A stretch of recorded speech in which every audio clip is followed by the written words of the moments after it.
हमें एक्शन चाहिए, भाषण नहीं। ज्ञानेश कुमार पर गुस्से में लाल हुए भाजपा के कई दिग्गज नेता। जी हां, चीफ इलेक्शन कमिश्नर के खिलाफ अब भारतीय जनता पार्टी के दिग्गजों ने मोर्चा खोल दिया है। मोदी के खिलाफ भी भाजपा के भीतर बगावत है। बताऊंगी क्या है पूरी खबर, क्या है पूरा माजरा, तो आखिर तक वीडियो में बने रहे। नमस्कार, मैं हूं आपके साथ अदिति और आप 4 PM न्यूज नेटवर्क देख रहे हैं।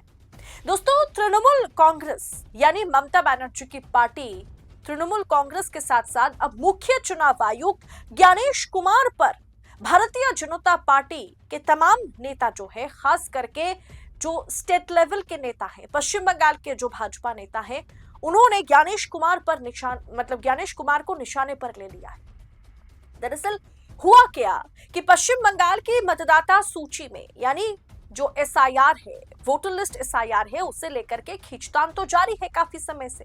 और अब सिर्फ तृणमूल कांग्रेस नहीं, सिर्फ ममता बनर्जी की पार्टी नहीं, बल्कि भारतीय जनता पार्टी के दिग्गजों ने ज्ञानेश कुमार को, चुनाव आयोग को, मुख्य चुनाव आयुक्त को राज्य नेतृत्व ने लपेटे में ले लिया है।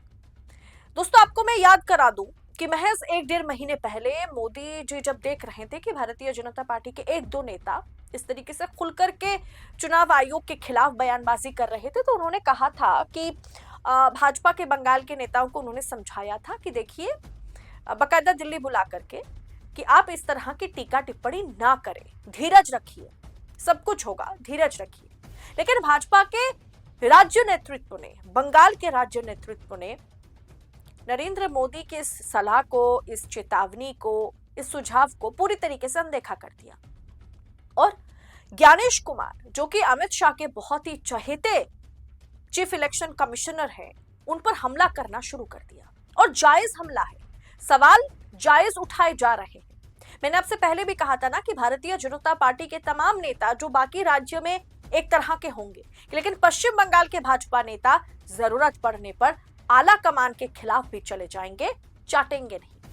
अब दोस्तों, शुभेंदु अधिकारी जो भाजपा के नेता प्रतिपक्ष है, उन्होंने क्या बयान दिया? उन्होंने ये कहा कि संविधान चुनाव आयोग को सब कुछ दे रखा है, सारा पावर दे रखा है।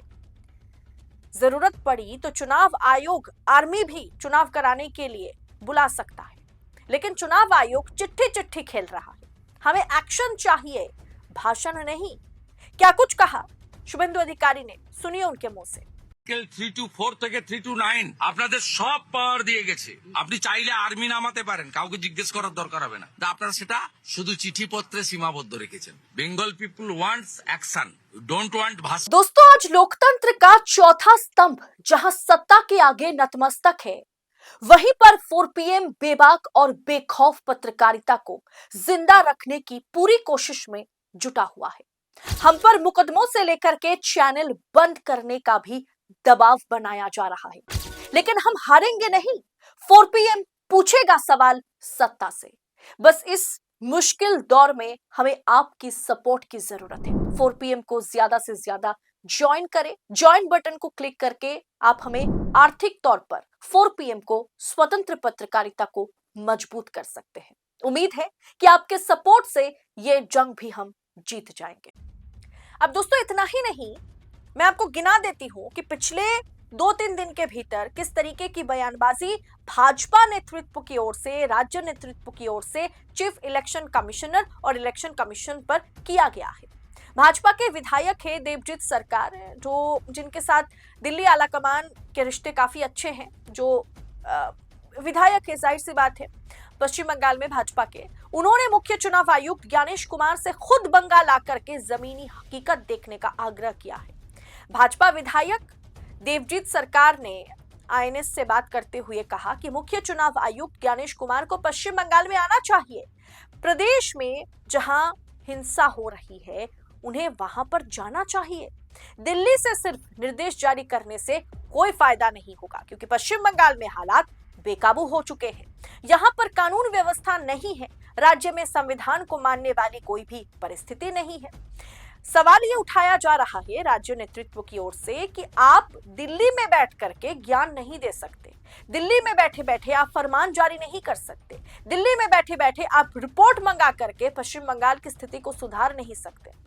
दोस्तों, कुछ समय पहले शमीक भट्टाचार्य ने भी, जो कि अभी पश्चिम बंगाल के प्रेसिडेंट हैं, स्टेट प्रेसिडेंट हैं, उन्होंने भी कहा था कि दिल्ली में बैठ करके ये सब पॉसिबल नहीं है। जमीनी हकीकत, एसआईआर के चलते लोगों की स्थिति कैसी बनी हुई है, लोग किस परेशानी से गुजर रहे हैं, ये समझना पश्चिम बंगाल में आकर के जरूरत है। दोस्तों, पिछले हफ्ते में बीजेपी अध्यक्ष का ज्ञानेश कुमार को चेतावनी उन्होंने दी थी। एक तरीके से उन्होंने कहा था कि राज्यपाल को भी उसमें उन्होंने लपेटा था। उन्होंने मोदी शाह को बड़ा झटका दिया था। बीजेपी अध्यक्ष ने बगावत कर दी, एक तरीके से इसे बगावत के तौर पर आप देख सकते हैं। ज्ञानेश कुमार पर भाजपा के अध्यक्ष, जो कि स्टेट अध्यक्ष है, स्टेट प्रेसिडेंट है पश्चिम बंगाल की, शमीक भट्टाचार्य, वो भी गुस्से में आ गए थे। उन्होंने साफ तौर पर, शमीक भट्टाचार्य ने कहा था, उन्होंने गवर्नर पर भी सवाल उठाया, मुख्य चुनाव आयुक्त पर भी सवाल उठाया। उन्होंने सवाल ये उठाया था, वही बात कि आप दिल्ली में बैठकर यहाँ की हालात को नहीं समझ सकते।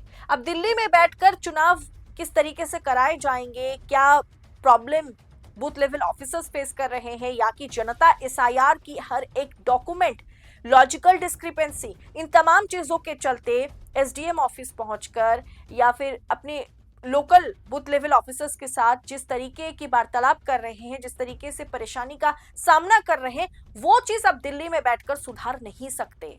अब चाहे सुप्रीम कोर्ट में जीत जाए, चाहे आप हाई कोर्ट में जीत जाए, पश्चिम बंगाल की जमीनी हकीकत जो है वो एसआईआर के खिलाफ जन आक्रोश जो है वो जग जाहिर है। उसे समझने के लिए आपको, इसमें आप कैसे सुधार कर सकते हैं, इसके लिए आपको दिल्ली से कोलकाता आना होगा।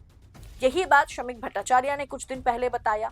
यही गुस्सा जो है वो एक तरीके से शुभेंदु अधिकारी के जुबान पर भी है, वही गुस्सा भारतीय जनता पार्टी के विधायक के मुंह पर भी है।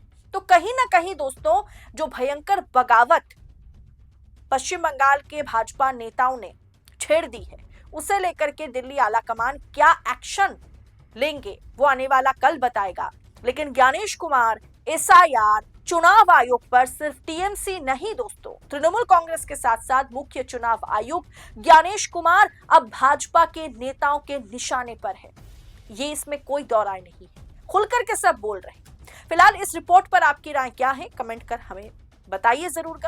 और ऐसी तमाम खबरों को यूं ही पाने के लिए पड़ताल के साथ 4 PM न्यूज नेटवर्क के साथ बने रहे।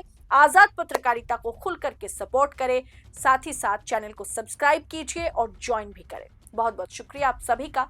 जय हिंद, जय भारत।